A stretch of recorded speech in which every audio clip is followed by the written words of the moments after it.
Hello and welcome to Evie Review Ireland. My name is Derek Reilly. Today we are joined by Kevin and his brand new Tesla Model Y, part of the Meet the Owner series that we've done. We've already done one with Roger and his Kia e-Niro, so have a look back on that. And when I heard that Kevin was getting his Tesla Model Y, I said, Kevin, can we have a chat about it? It's fairly new, but we've got a list of questions. We'll get through them probably in about 10 minutes. You can see the timestamp downstairs anyway, underneath the video. Kevin, how are you? I'm very good. How are you? Very good. Brilliant. We'll get straight into it. Let's go. Why did you decide to buy an Evie? Good question. I think I'll really extrapolate this too far now, but if you go back, I'd say honestly 15 years ago, I had a friend who was deeply, deeply into EVs. So Enda, it's all about you. And it was that was an era where there was none of them around, particularly in Ireland. But if we saw a Leaf taxi, pointed out, look at it, then talk about collecting the leaves and all that kind of stuff. And it was just there was a bit of an obsession with there's something here and it's going to be the future. And it felt like looking at, frankly, the iPhone before the iPhone came out. That's kind of what it felt like. So skip, hop and jump through the years. Obviously more and more EVs come along. I think you start to see the rise of Mr. Musk and his crew. And obviously the cars themselves started to evolve and the technology around them, the batteries started to get better. They became more and more viable. And then there's the other angle from my perspective where it's just the sustainability piece. When I bought a house, one of the first things we decided to do was put solar panels on it. Get ourselves into a place where we're not consuming oil, consuming gas, whatever we can get rid of. Let's just stop with the fossil stuff. And so as soon as we could make it viable for ourselves to afford an EV, we did. So I'd say I've been driving an EV for kind of 4 or 5 years now at this stage, which is not a huge amount of time, but given our situation where we were buying houses, getting kids, all that kind of stuff, that made a lot of sense for us. So that's sort of why we got into it. So I think Enda, I never heard that story before. So Enda, yeah. Does he get commission or anything? No. He's no, God no, never. Does he drive an EV himself currently? I don't think he drives anything.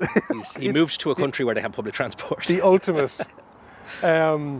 Second question I have for you is, before you bought, and this is your second EV, so go back, before you bought your first EV, what kind of research were you doing? Because I talked to Roger, he was like, I consumed YouTube and all the rest of it and turned into the EV nerd. Same. Totally. Just Bjorn, all those, anyone on YouTube that does any amount of content that might be as silly as just putting banana boxes into the back of a car, I was consuming that, even though I didn't think would ever affect me, and it still doesn't. You don't have banana boxes? Don't have banana boxes, no. Children instead.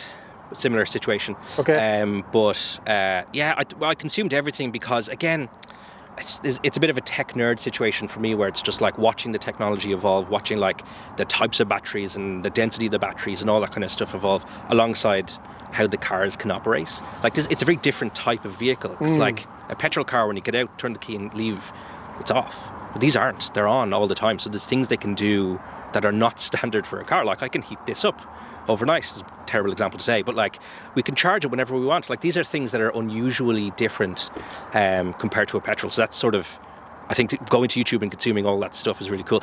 There's also there's a bit of crack with watching lads, speed down the road, racing against petrol cars and all that kind of stuff in speedways in the States. It's good.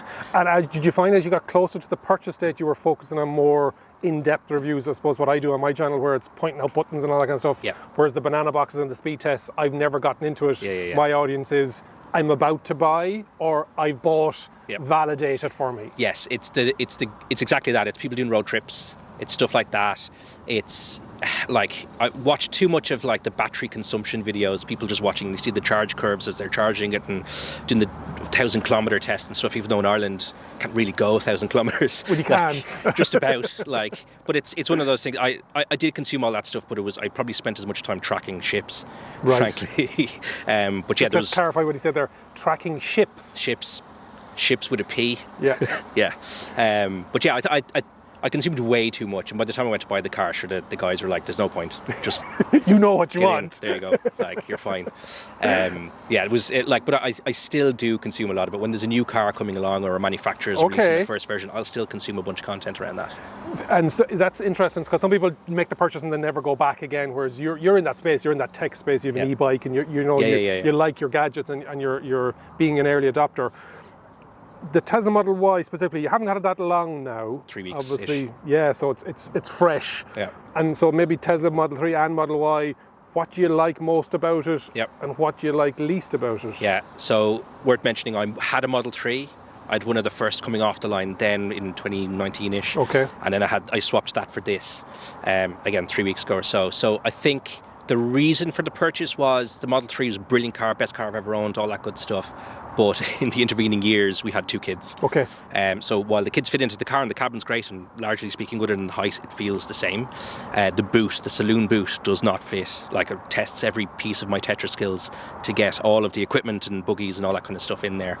So luggage space. It's a luggage space situation, yeah. Okay. Yeah, so even with the frunk, it still felt like it was a bit cramped to put everything in there, and there was no wiggle room for other bits and bobs. And we do trips pretty regularly down to Cork, because my wife's family's all from there. So there's a bunch of times a year where we have to pack the car up and head off. Yeah, so it's a regular journey for you. Yeah. I'll scoot you inside and we'll carry on with the questions. Hopefully you're enjoying this. Make sure you subscribe to the channel, leave a comment below, like the video, and if you want more content from Kevin, I can direct you towards Agent.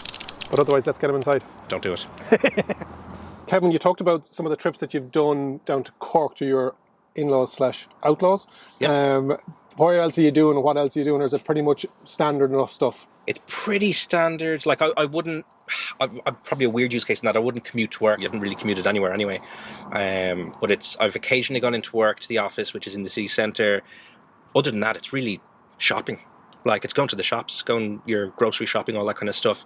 With the kids, there's a bit of day tripping here and there and stuff like that, but it's never that intense. So like, for me, having the large battery and not having to worry about it is the important part there for me. Yeah, you're doing small stuff, but you don't have to constantly charge it. Not that you would be, even with the smaller battery.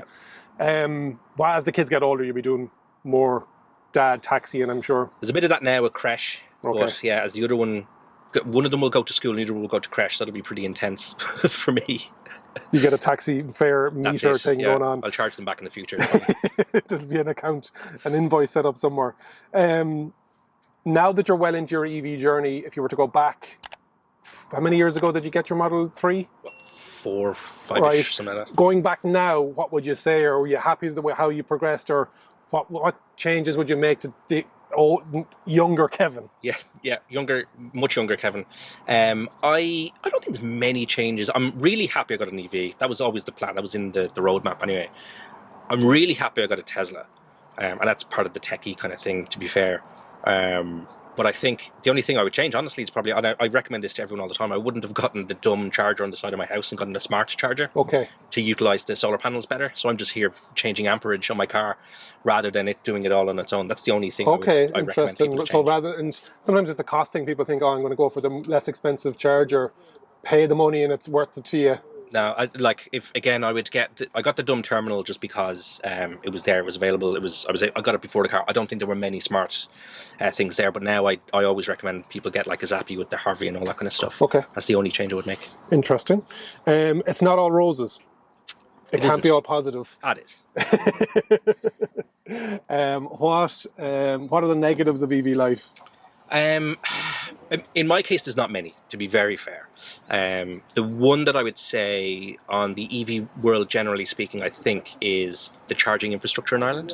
Okay. I think it's decent. It's well spread out. I think on average, if you're anywhere in the country, you're only like 20, 30 kilometers from a charger somewhere. But we're getting to that. It's not critical mass, and that's the worry. It's getting busy enough that you're seeing queues, you're seeing somebody, if they go down, you're a while getting to another one.